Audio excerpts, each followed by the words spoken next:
와, 그동안 무슨 일이 있었던 거야? 한때 친구들에게 외면받던 여학생이 이젠 왜 친구들에게 둘러싸여 있을까요? 안녕하세요. 세계인들의 한국에 대한 감동적인 이야기를 전해드리는 두근감동입니다. 저희 채널은 여러분의 진솔한 사연을 바탕으로 감동적인 영상을 제작합니다. 한국에서 생활하는 외국인들 사이에서 체중 감량 성공 사례가 넘쳐납니다. 서양 사람들 사이에서는 살 빼려면 한국에 가야 한다는 농담이 나올 정도죠. 그 다이어트 효과의 비결은 바로 한식입니다. 오늘 소개할 이야기의 주인공은 다이어트에 지쳐 포기하고 매일 한식을 폭식했지만 오히려 상상도 못한 변화를 맞이한 미국 여성 제니퍼입니다.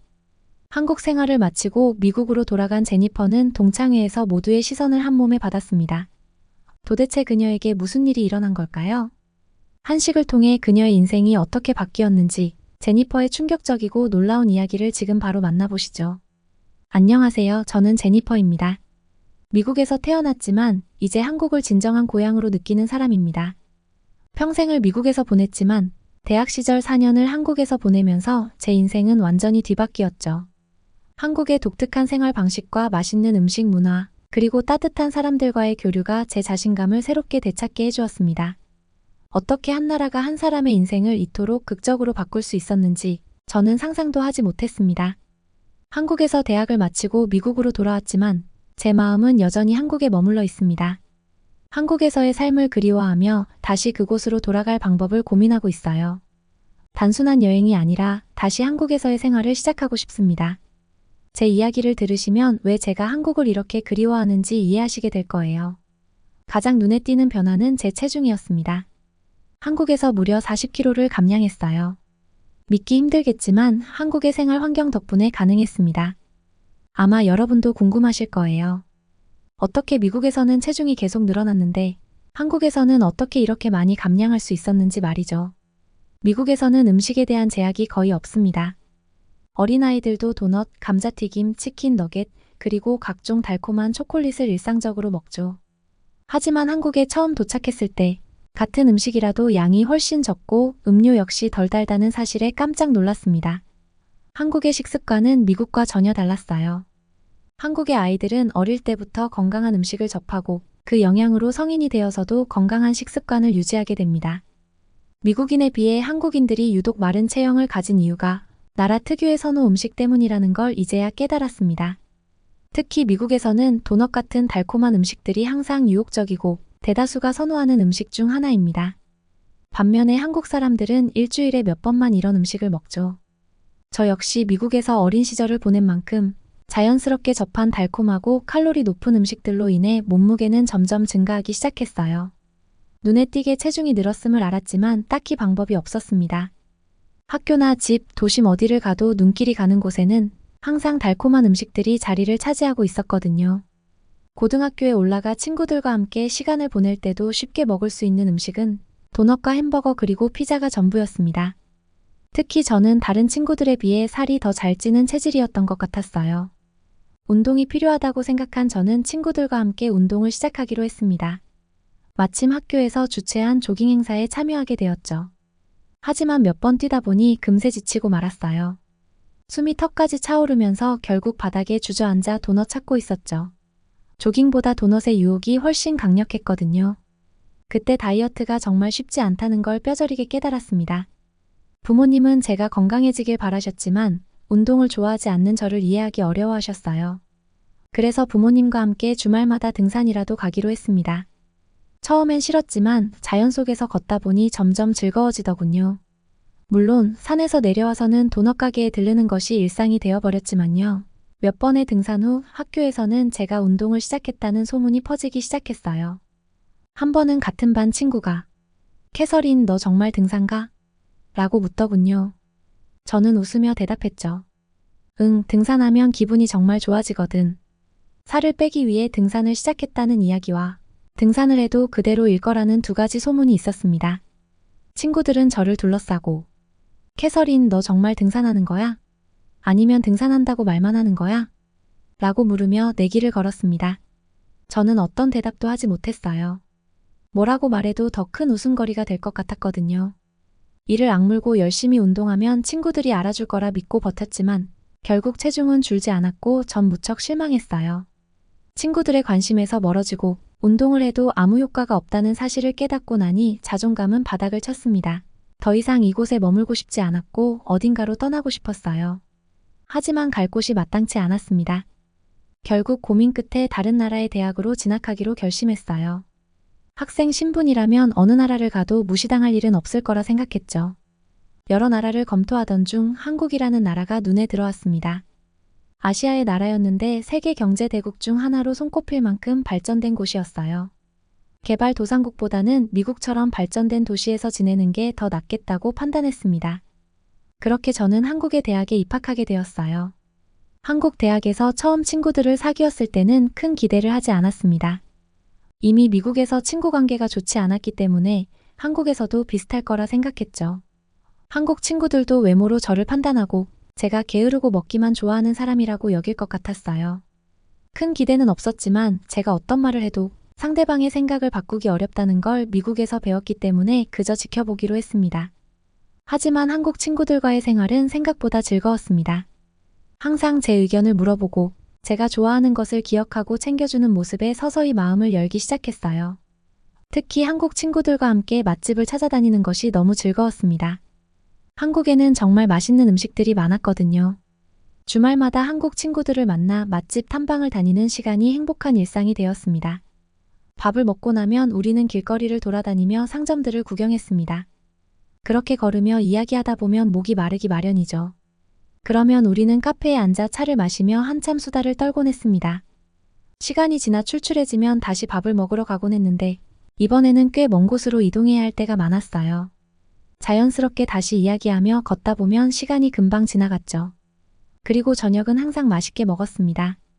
배불리 먹고 나면 마지막 코스는 늘 보드게임 카페나 노래방을 가곤 했습니다. 보드게임이나 노래방에서 놀다 보면 일주일 동안 쌓인 스트레스가 모두 날아가는 것 같았어요. 한 번은 너무 열중한 나머지 친구가 우리 이렇게 놀다 보면 정말 살 빠지겠어 라며 농담을 던졌죠. 이렇게 한국인 친구들과 자연스럽게 친해지게 되었습니다. 미국에서는 개인주의가 강해 운동도 거의 혼자 해야 했습니다. 혼자 운동하는 것이 익숙하지 않았던 저는 운동을 하다가 쉽게 지치고 그럴 때마다 먹는 것의 유혹을 이기지 못하곤 했어요. 도넛 가게나 햄버거 가게 앞을 지날 때면 오늘만 먹고 내일부터 열심히 하자라며 스스로를 속이기 일쑤였죠. 하지만 한국에서는 함께 식사하며 같이 시간을 보내는 일이 많았어요. 대학 근처를 보면 고등학생들이 교복을 입고 떡볶이와 오뎅 같은 간식을 먹으면서 다니는 모습을 쉽게 볼 수 있었습니다. 미국에 비해 건강한 10대 시절을 보내는 것 같았어요. 걷는 것도 일상이고 이런 환경이 학생들에게 좋은 영향을 미친다고 생각했죠. 특히 한국의 음식 문화는 정말 건강했습니다. 기름진 음식보다 다양한 나물과 채소가 주를 이루었어요.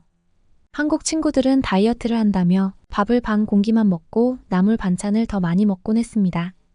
처음에는 제 몸무게의 절반도 안 되는 친구들이 다이어트를 한다는 말이 이해되지 않았어요.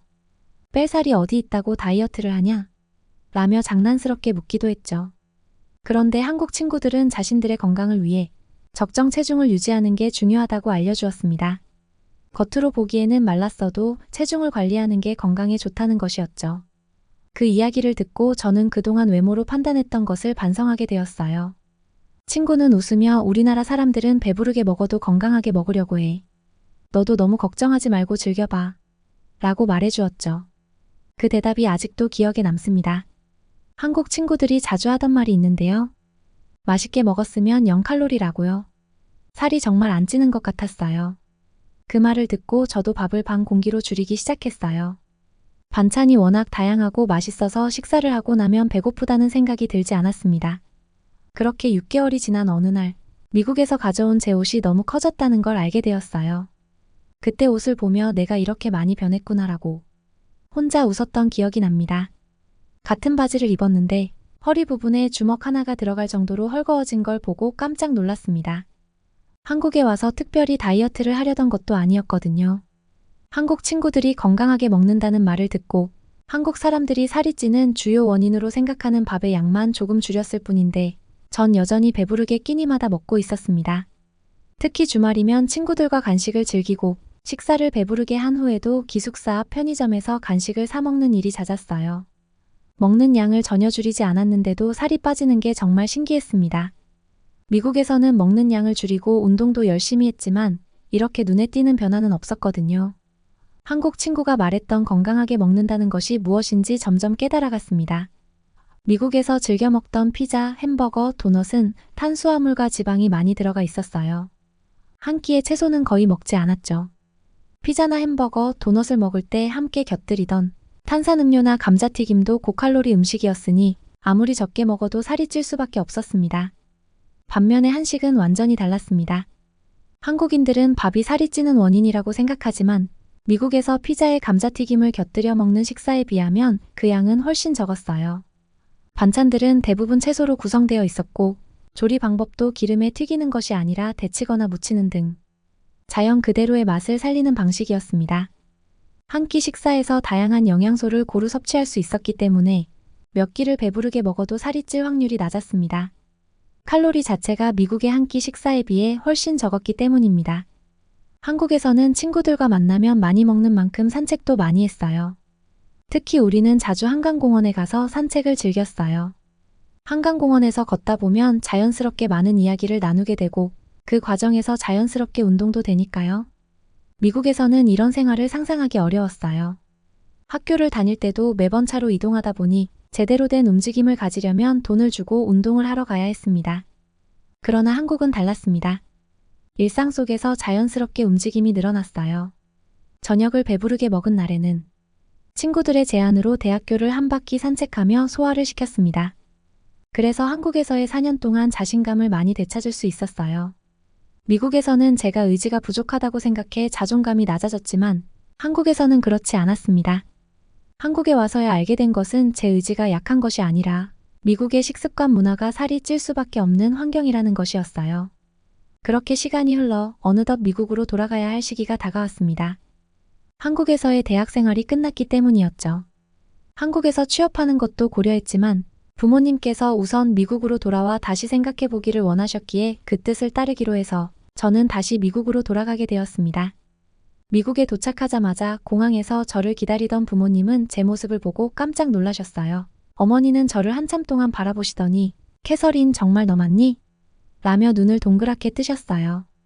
아버지도 놀라서 정말 많이 변했구나. 어떻게 이렇게 달라졌니? 라고 물으셨죠. 부모님의 반응에 저도 웃음을 터뜨리며 한국에서 건강하게 잘 먹고 잘 지냈어요. 덕분에 이렇게 변했네요. 라고 대답했습니다. 부모님은 믿기지 않는다는 듯이 제 이야기를 들으셨고 한국에서의 생활이 저를 얼마나 변화시켰는지에 대해 놀라워하셨어요. 한국에서 배운 건강한 생활 습관과 식습관 덕분에 자신감도 되찾고 몸도 건강해졌다고 말씀드리자 부모님은 기뻐하셨습니다.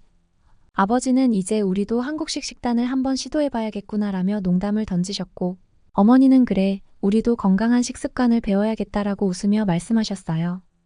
이렇게 한국에서의 4년이 저에게 얼마나 큰 변화를 가져왔는지 부모님께 직접 보여드리게 되어 정말 기뻤습니다. 미국에서 다시 생활하게 되면서도 한국에서 배운 건강한 생활 습관을 계속 유지하려고 노력하고 있습니다. 미국에 도착해 일상을 보내던 중 고등학교 친구에게서 연락을 받았습니다. 동창회를 한다는 소식이었죠. 그동안 한국에 있어서 동창회 소식을 들을 때마다 별로 가고 싶지 않았지만 이번에는 자존감도 많이 회복된 상태라 한번 가보고 싶다는 생각이 들었습니다. 그래서 약속한 식당으로 늦지 않게 출발했습니다. 식당에 도착해보니 친구들이 모여있는 것이 보였습니다. 낯익은 얼굴도 있었고 수업을 같이 듣지 않았지만 누군지 알 것 같은 친구들도 있었습니다. 먼저 아는 척하는 게 어색했던 저는 한쪽 자리를 잡고 앉아 친구들을 보며 눈인사를 나누었죠. 그런데 친구들은 저와 눈이 마주치면 자기들끼리 수군거리기만 했습니다. 여전히 달라지지 않은 친구들을 보며 마음이 상하려던 찰나, 제가 등산을 다닐 때 저를 놀리던 친구가 저에게 다가왔습니다. 저는 긴장할 수밖에 없었습니다. 오랜만에 만나는데 또 어떤 농담으로 제 마음을 상하게 할지 모르니까요. 그런데 그 친구는 갑자기 저에게 데이트 신청을 했습니다. 오늘 동창 모임 끝나고 같이 나갈래? 그 친구는 저를 알아보지 못하고 데이트를 제안한 것이었죠. 한 번도 저에게 이렇게 다정하게 말한 적이 없었는데 절 몰라보니 이렇게 변한 그의 모습이 웃기기까지 했습니다. 저는 그 친구의 눈을 바라보며 그래, 그런데 나를 알아보겠니? 라고 물었어요. 그 친구는 당황한 표정으로 미안해, 혹시 내가 아는 사람인가? 라고 되물었습니다. 저는 피식 웃으며 그 친구를 쳐다봤습니다. 친구는 영문을 알 수 없다는 듯 절 쳐다봤어요. 그래서 제가 말했죠. 나야, 캐서린. 네가 등산 간다고 놀렸던 그 캐서린. 제 말에 그 친구는 눈이 휘둥그레지며 정말 너야? 라고 10번도 넘게 물었어요. 옆에 있던 친구가 어느새 다른 친구들을 불러 모았습니다. 친구들은 하나같이 제 변한 모습을 보고 믿지 못했어요. 지난 4년 동안 무슨 일이 있었길래 이렇게 전혀 다른 사람이 되었는지 궁금해했죠. 한국에서 살도 많이 빠졌고 또 한국 친구들 덕분에 스타일도 많이 변했거든요. 한국 친구들은 패션과 외모 관리에 관심이 많아서 저도 자연스럽게 영향을 받았죠. 코리아 뷰티의 위대함을 경험하면서 큰 눈 대신 오뚝한 콧날과 얼굴선을 강조하는 한국식 화장법을 배웠습니다. 이 화장법 덕분에 제 외모가 한층 더 돋보이게 되었거든요. 친구들은 저를 보며 화장법이나 다이어트 방법을 공유하자며 시선을 집중했습니다. 그전까지는 같은 공간에 있어도 있는 듯 없는 듯한 존재였던 제가 이제는 모두의 관심을 받는 사람이 되었어요. 동창회가 끝날 때쯤 그동안 저를 놀리던 친구가 후회의 표정으로 다가왔습니다. 캐서린, 정말 많이 변했구나. 그때 내가 했던 말들 미안해. 너를 제대로 알지 못하고 놀린 걸 후회하고 있어. 저는 미소를 지으며 지금이라도 사과해줘서 고마워라고 답했습니다. 사실 저는 친구들이 제 외모에만 관심을 가진다는 것을 잘 알고 있었어요. 그들은 여전히 겉모습에만 신경 썼지만 이제 저는 그런 평가에 상처받지 않아요. 한국에서 보낸 4년 동안 저는 내면이 탄탄하게 성장했기 때문입니다. 이제 그들의 말로 인해서 제 자신이 흔들리지 않음을 알게 되었습니다. 이 모든 것이 한국 덕분입니다. 한국에서의 생활과 친구들 덕분에 저는 더 강하고 자신감 있는 사람이 되었어요. 대학교에 다니며 한국에서 머문 4년 동안 놀라운 변화를 경험하게 된 저 캐서린의 이야기였습니다. 한국의 식습관은 미국의 패스트푸드 문화와는 달리 건강에 중점을 두고 있어서 균형 잡힌 영양소를 섭취할 수 있었습니다. 한식을 꾸준히 먹은 결과 건강한 몸매를 얻을 수 있었고 한국 친구들의 도움 덕분에 내면의 자신감도 키울 수 있었습니다. 외국인이 한국에서 자신의 가치를 높이고 행복한 생활을 할 수 있다는 것은 외국인 본인뿐만 아니라 한국에도 긍정적인 영향을 끼친다고 생각합니다. 앞으로도 한국을 방문한 모든 외국인들이 한국에서 행복한 추억을 만들고 돌아갈 수 있었으면 좋겠네요. 지금까지 특별한 한국의 이야기를 전해드렸습니다. 구독과 좋아요를 눌러주시면 영상 제작에 큰 힘이 됩니다. 소중한 의견도 댓글로 남겨주세요. 끝까지 시청해주셔서 감사합니다. 더욱더 좋은 영상으로 찾아뵙겠습니다.